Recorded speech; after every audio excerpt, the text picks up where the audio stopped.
ಪಾರ್ಥಿವ ಶರೀರದ ಅಂತಿಮ ದರ್ಶನವನ್ನು ಪಡೆದುಕೊಂಡಿದ್ದಾರೆ ಶಿವರಾಜ್ ಕುಮಾರ್. ದ್ವಾರಕೀಶ್ ಪಾರ್ಥಿವ ಶರೀರದ ಅಂತಿಮ ದರ್ಶನವನ್ನು ಪಡೆದುಕೊಂಡಿದ್ದಾರೆ. ಕುಟುಂಬಸ್ಥರಿಗೆ ನಟ ಶಿವರಾಜ್ ಕುಮಾರ್ ಸಾಂತ್ವನವನ್ನು ಕೂಡ ಹೇಳಿದ್ದಾರೆ. ಪಾರ್ಥಿವ ಶರೀರದ ಅಂತಿಮ ದರ್ಶನವನ್ನು ಕೂಡ ಪಡೆದುಕೊಂಡಿದ್ದಾರೆ ಶಿವರಾಜ್ ಕುಮಾರ್. ದ್ವಾರಕೀಶ್ ರವರ ನಿಧನದಿಂದಾಗಿ ಬಹಳ ನೋವಾಗಿದೆ. ಅವರು ಬಹಳ ಮೃದು ಸ್ವಭಾವದಂತಹ ವ್ಯಕ್ತಿಯಾಗಿದ್ದರು. ನಮ್ಮ ಕನ್ನಡ ಇಂಡಸ್ಟ್ರಿಗೆ ಬಹಳ ಕೊಡುಗೆಯನ್ನು ಕೂಡ ಕೊಟ್ಟಿದ್ದಾರೆ ಅವರು ಅನ್ನೋದರ ಮೂಲಕ ಇವತ್ತು ಅಂತಿಮ ದರ್ಶನವನ್ನು ಕೂಡ ಪಡೆದುಕೊಂಡಿದ್ದಾರೆ. ದೃಶ್ಯದಲ್ಲೂ ಕೂಡ ಗಮನಿಸಬಹುದಾಗಿರುವಂಥದ್ದು ಇವತ್ತು ಅವರ ಅಂತ್ಯಕ್ರಿಯೆ ನೆರವೇರಲಿದ್ದು ಸಾರ್ವಜನಿಕರಿಗೂ ಕೂಡ ಅವಕಾಶವನ್ನು ಕಲ್ಪಿಸಿಕೊಡಲಾಗುತ್ತೆ ಬೆಳಗ್ಗೆ 7 ಗಂಟೆಯಿಂದ. ಈ ಹಿನ್ನೆಲೆಯಲ್ಲಿ ಅವರ ಮನೆಗೆ ಅವರು ಹೋಗಿರುವಂಥದ್ದು.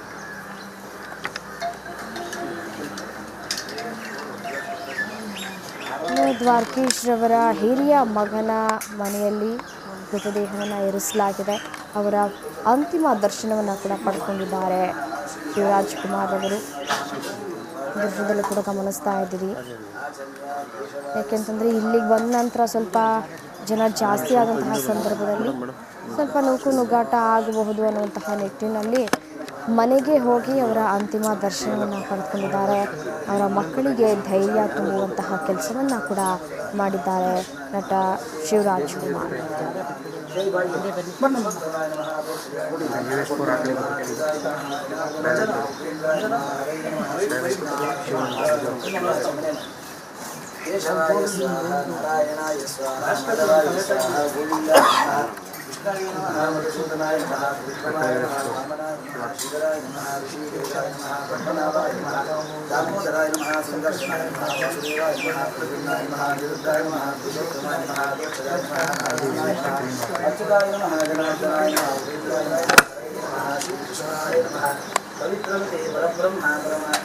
ದೃಶ್ಯದಲ್ಲಿ ಗಮನಿಸ್ತಾ ಇದ್ದೀರಿ.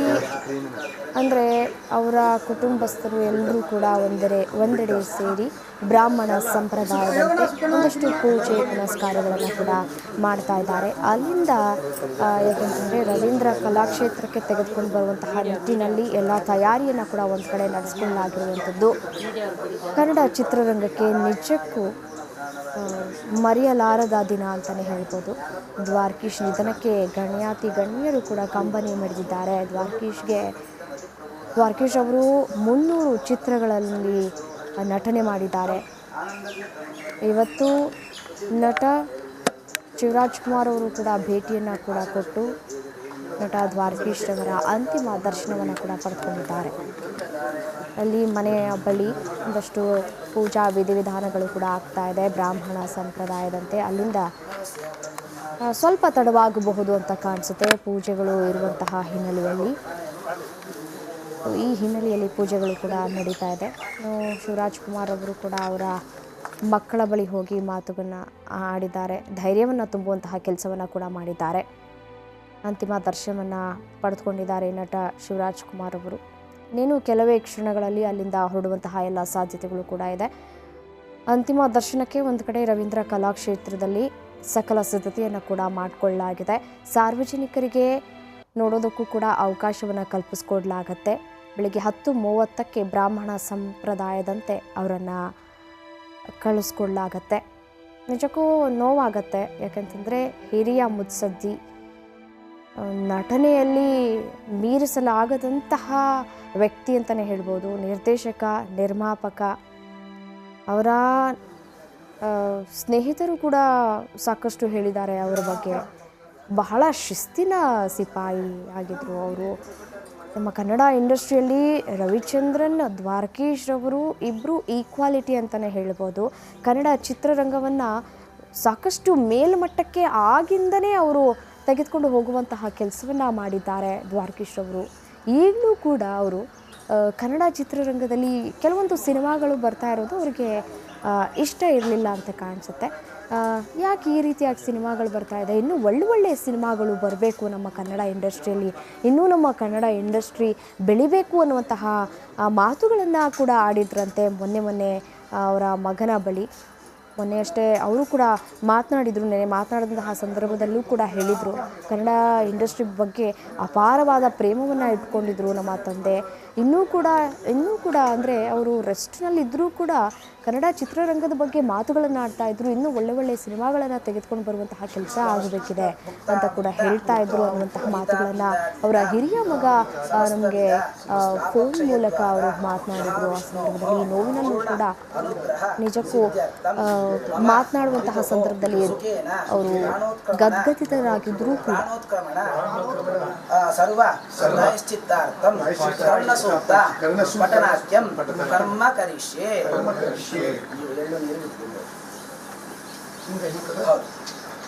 ಇನ್ನು 5 ಜನ ಕೂಡ ಅಪ್ಪನ ದೇಹದ ಹತ್ರ ಕೂತ್ಕೊಳ್ಳಿ.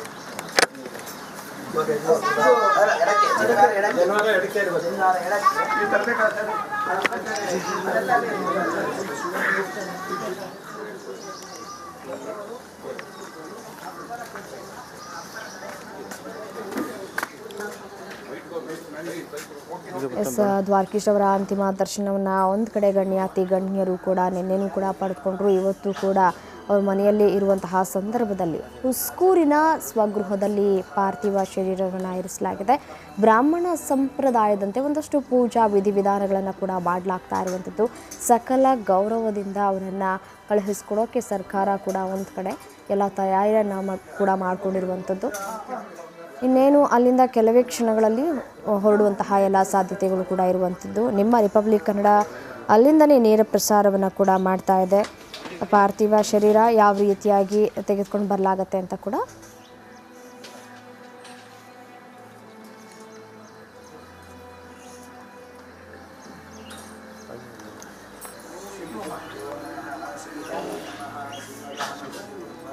ಏನು ಹೇಳ್ಬೇಕಂತ ಗೊತ್ತಾಗ್ತಿಲ್ಲ. ದ್ವಾರಕೀಶ್ ಅಂಕಲ್ ನಾವು ಚಿಕ್ಕವರಿದ್ದಂಗೆ ನೋಡ್ತಾ ಇದ್ದಾರೆ. ಆಮೇಲೆ ಅಪ್ಪಾಜಿ ಅಮ್ಮ, ನಮ್ಮ ಚಿಕ್ಕಪ್ಪ ವರ್ಧನ್ ಆಗಿರ್ಬೋದು, ಇಲ್ಲ ವಿಜಯಶಂಕರ್, ಎಲ್ಲರೂ ಹುಣಸು ಕೃಷ್ಣಮೂರ್ತಿಗಳು, ಭಾರ್ಗವ ಅವರು ಎಲ್ಲ ಒಂದು ಫ್ಯಾಮಿಲಿ ಅಂತ ಹೇಳಿ ತಪ್ಪಾಗಲ್ಲ. ಯಾಕಂದರೆ ತುಂಬ ಕ್ಲೋಸ್ ಆಗಿದೆ. ಚೆನ್ನೈಲಿಂದ ಜೊತೆ ಇಳಿದವರು. ಆಮೇಲೆ ಫಸ್ಟ್ ಪಿಕ್ಚರೇ ದೂರದ ಬೆಟ್ಟ, ಇದು ಮೇಯರ್ ಮುತ್ತನ್. ಆಮೇಲೆ ಅಪ್ಪಾಜಿ ಜೊತೆಲಿ ಕಾಂಬಿನೇಷನ್ ಜಾಸ್ತಿ ಮಾಡಿದ್ದಾರೆ. ಅಪ್ಪಾಜಿ ಜೊತೆಲಿ ಆಮೇಲೆ ಒಂದು ಒಳ್ಳೆ ಬಾಂಧವ್ಯ. ನಾವು ಅವ್ರ ಇದರಲ್ಲಿ ಆಯುಷ್ಮಾನ್ ಭವ ಕೆಲಸ ಅವ್ರ ಮಕ್ಕಳಾಗಲಿ ಮೋರ್ ಲೈಕ್ ಫ್ಯಾಮಿಲಿ, ಫ್ರೆಂಡ್ಸೇ, ತುಂಬ ಕ್ಲೋಸ್ ಫ್ರೆಂಡ್ಸ್. ಮಕ್ಕಳ ಜೊತೆ ಎಲ್ಲ ಮಕ್ಕಳು ನನಗೆ ತುಂಬ ಆಗ್ತದೆ. ಅಂದರೆ ಅವರಿಲ್ಲ ಅಂತ ನೆನೆಸ್ಕೊಳ್ಳೋಕ್ಕೆ ಒಂಥರ ಬೇಜಾರಾಗುತ್ತೆ. ಹಾಗಾಗಿ ಇಂಡಸ್ಟ್ರಿ ಕೊಡುಗೆ ನೀವೇ ನೋಡ್ಬೋದು. ಆ್ಯಕ್ಟಿಂಗ್ ಮಾತ್ರ ಅಲ್ಲ, ಪ್ರೊಡಕ್ಷನ್ ಸೈಡಿಂದ ಎಷ್ಟೋ ಫಿಲ್ಮ್ಸ್ಗಳನ್ನ, ಸಾಕಷ್ಟು ದೊಡ್ಡ ಮಟ್ಟ ಫಿಲ್ಮ್ಸ್ನ ಅವರು ಆವಾಗಲೇ ಮಾಡಿದ್ದಾರೆ. I think one of the top most producer in Indian industry ಅಂತ ಹೇಳಿದ್ರೆ ತಪ್ಪಾಗಲ್ಲ. ಯಾಕಂದರೆ ಅಮಿತಾಬ್ ಬಚ್ಚನ್ ಜೊತೆ ಮಾಡಿದ್ದಾರೆ, ರಜನಿಕಾಂತ್ ಅವ್ರ ಜೊತೆ ಮಾಡಿದ್ದಾರೆ. ಸಾಕಷ್ಟು I think one of the top leading producers ಅಂತ ಹೇಳೋಕ್ಕೆ ಇಷ್ಟಪಡ್ತೀನಿ. ಅವರಿಲ್ಲ ಅಂತ ನೆನೆಸ್ಕೊಳ್ಳೋಕ್ಕೆ ಒಂಥರ ಕಷ್ಟ ಆಗುತ್ತೆ. ಅವ್ರ ಫ್ಯಾಮಿಲಿ ಮೆಂಬರ್ಸ್ಗೆ ದೇವ್ರ ಶಕ್ತಿ ಕೊಡಲಿ. ಬಟ್ ನಾವು ಇರ್ತೀವಿ ಜೊತೆಲಿ, ನಾವು ಫ್ಯಾಮಿಲಿ ಮೆಂಬರ್ಸ್ ಏನೋ ಜೊತೆಲಿ ಅವ್ರ ಜೊತೆಲಿ ಇರ್ತೀವಿ ನಾವು ಅಂತ ಹೇಳೋಕ್ಕೆ ಇಷ್ಟಪಡ್ತೀನಿ. ಇಲ್ಲ, ಇವಾಗ ರೀಸೆಂಟಾಗಿ ನಾನು ತುಂಬ ವರ್ಷಗಳಾಯಿತು. ಐ ಥಿಂಕ್ ಅಪ್ಪು ಇದಾದಾಗ ಮಾತ್ರ ಮೀಟ್ ಮಾಡಿದೆ ಅಷ್ಟೇ. ಬಿಟ್ಟರೆ ಯಾವತ್ತು